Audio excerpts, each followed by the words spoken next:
Hello, everyone, and welcome to episode 5 of the Haugen Patel Value Investing Show. My name is Lars Christian Haugen, and I'm here with Roshni Patel. And today we wanted to talk about when to sell a stock. So we decided to do this video after listening to an interview with a guy called Monish Pabrai. And if you haven't heard of him, he's a famous value investor. So, and in this podcast that he was interviewed on, he talked about when to sell stocks. So I think it's a question that a lot of people struggle with, and we thought that it would be good to do a video on it. So that's what we're going to talk about today. And as always, please like and subscribe and share, and check out our website, eToro, all that sort of stuff. We can throw up some links. And with that said, we can jump into the presentation. Okay, so we're here on this slide, the first slide here about when to sell a stock. So, I mean, first of all, I think we should say that it depends on your investment strategy and what type of companies you invest in. So, I mean, in this episode, we will give our opinion. So we're not saying that this is the be all end all, but this is just what we like to do, and we think it's a pretty good strategy. So the usual procedure in the investing world is to estimate the intrinsic value of a company and then buy at a discount to that intrinsic value. And then when it reaches the intrinsic value, when the share price goes up, you sell the stock. And Monish Pabrai, who we just mentioned, he used to follow this procedure. He would buy undervalued companies and then sell them once they reached the fair value. Now, he realized that there was a problem with this because he had to keep finding new ideas. And he also realized in hindsight that he tended to sell the stocks too early.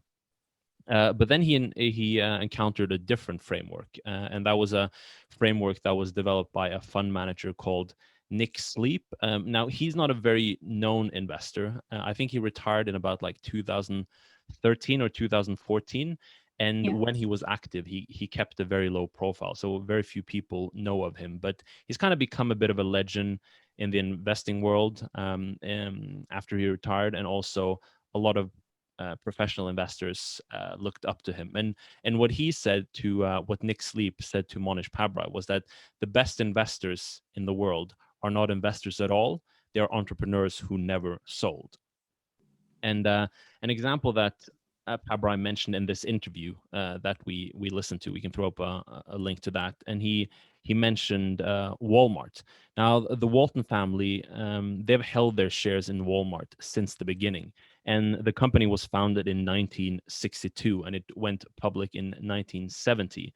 And the family hasn't sold for 50 years. And we wanted to calculate the returns that you could have gotten from buying Walmart in the beginning, and we used an online calculator, but we used a dividend reinvestment calculator because we wanted to account for the dividends as well, because that's very important when you calculate the annual returns. And according to this calculator, you could have invested $1,000 in 1972.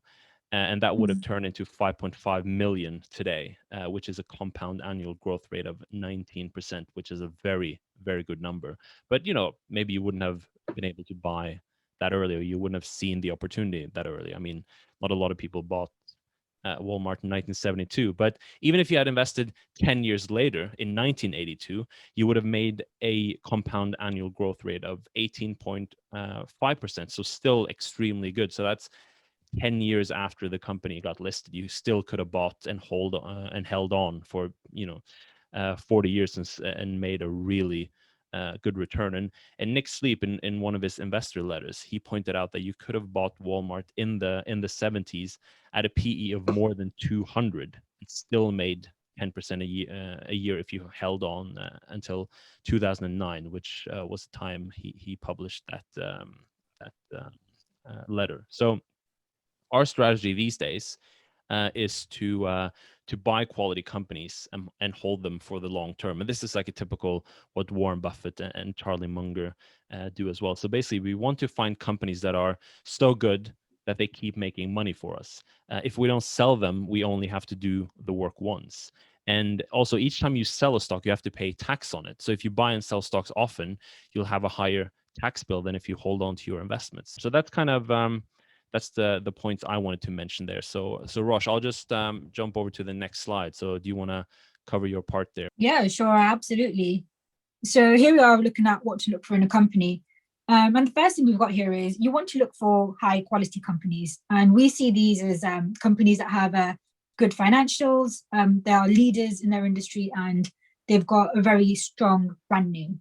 And once you find these, Monish Pabrai, he does say that, don't fix too much about the multiple that the company is selling at. So kind of following on from what Lars mentioned with what was it that we were just talking about earlier? Walmart. With Walmart price earnings of 200. So don't worry too much about those sorts of financials, unless it's going to be ridiculously high. Don't worry about it. Instead, just focus on just the one thing, right? Is the business getting better? And how can you determine if the business is getting better? Well, Monish Pabrai and Nick Sleep, they gave us a few examples, and this isn't just an exhaustive list or anything. It's just a few examples to give you a brief idea. So I think this still will take us. Oh, we're already on the slide here. Excellent. Oh, yeah. So, I'm on so the point. first bit. So the first thing is Nick Sleep. He likes to look for companies that can share their economies of scale with their customers in the form of lower prices. What this means is that when this scale is shared with the customer is going to keep coming back. You pass on your savings to your customer, you lower your margins, and this creates a moat because competitors rather, they can't beat your prices. And what this then does in turn is this brings more customers, more revenues, more growth, and a larger and stronger moat. And already what you can see here is this is creating a nice virtuous cycle where the business is going to be growing, taking more market share, lowering margins even further, and taking more market share, and so on and so forth. And what these companies do is they then become the most dominant player, and other companies will then struggle to compete with their low costs and low prices. Now, two excellent examples of these are Amazon and Costco. The second point here is the relationship between the companies and the customers. So, customer service is one of the most important factors when we're thinking about what's going to drive the long-term success of a business. This might seem like a very simple and minor point, but it's really important. Most companies, they'll have really poor customer service. We've been on the receiving end of it. It's not great. And we all know that this is very destructive for your business. But on the other hand, when you have a company with excellent customer service, you'll have built a really strong bond with your customers, and then they'll want to keep coming back. And this then ties in with a point we brought up earlier about this scale economy shared, i.e., when you share the economies of scale by lowering your prices, that in itself is also good customer service because the company is then basically willing to reduce its margins in order to benefit the customers. And the final factor, what Monish Pabrai here calls is spawner. So this point here is the business a spawner? And in this context, a spawner is basically a company that can generate successful micro businesses with its own niche or moat. And these sorts of micro businesses, they arise when the parent company is testing out lots of different ideas and trying to figure out what sticks. Now, some of these mini ideas will work and some of them won't. So again, let's take Amazon as an example here. The Fire Phone is an example of a mini micro business rather that failed, whereas Amazon Web Services is something that was just really successful.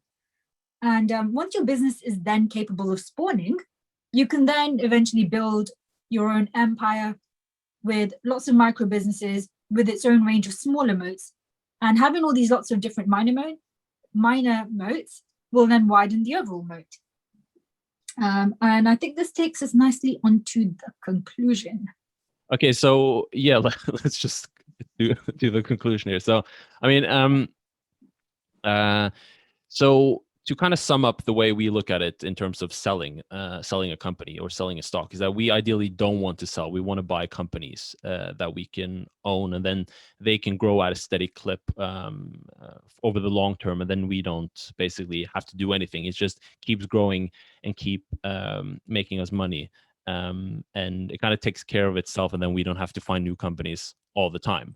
So that's kind of our strategy now. But there's obviously you shouldn't hold every business because there's several situations. Maybe you invested in a bad company or a mediocre company, and if that's the case, then yeah, you should sell the company. Or another case that if you invest in cyclical companies, then such as commodity companies, then one day you should sell. You should try to hit the you should try to sell at the bottom of the cycle and sell towards the top of the cycle. Now, obviously, you're not going to hit that perfectly, but that's what you want to do with cyclical companies. And we have invested in gold companies, and we plan to one day sell when we feel that cycle has kind of played out. I think for everyone listening, I think they should find the strategy that suits them best, because investing is a very emotional pursuit. So you need to find whatever works best for you, that works best with your disposition, I think. So that's kind of that's the conclusion. Yeah, I think that's it. Yeah. All right. So I guess bye. Bye.